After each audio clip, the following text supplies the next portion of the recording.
Welcome to Venkat radio ఛానల్కి. ఈరోజు మనం బ్రహ్మ రాసిన విధిరాతలో ఓ కుర్రవాడి జీవితం కథను విందామా?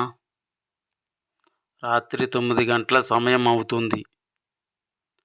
ఓ ప్రైవేట్ హాస్పిటల్ నుండి అప్పుడే పుట్టిన ఓ పసివాడి ఏడుపు వినపడుతుంది. ఆ ఏడుపు విన్న తన తండ్రి ఎంతో ఆనందంగా ఉన్నాడు.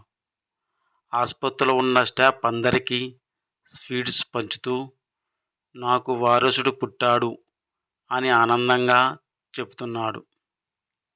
అతను ఓ పెద్ద జమీందారు. ఆ జమీందారు అంటే అక్కడున్న ప్రజలందరికీ దేవుళ్ళంటి వారు. అతను ప్రజలందరికీ కావలసిన వసతులు అన్నీ కల్పించి వారిని ఎంతో ఆనందంగా ఉండేలా చూసుకుంటూ ఉండేవారు. అలాంటి జమీందారికి వారసుడు లేడు అని బాధపడుతూ ఉండేవారు. చేతులు జోడించి మొక్కని దేవుడు లేడు, చేతులు చూపించలేని జ్యోతిషులు లేరు. ఎన్నో దాన ధర్మాలు చేసేవారు. ఇలా ఎన్ని చేసినా సంతానం కలగలేదు. ఇలా కొన్ని రోజులు గడవగా జమీందారు ఒక పెద్ద మీటింగులో ఉండారు. వారి సేవకుడు వచ్చి, అయ్యగారు, మీకో శుభవార్త అని చెప్పాడు.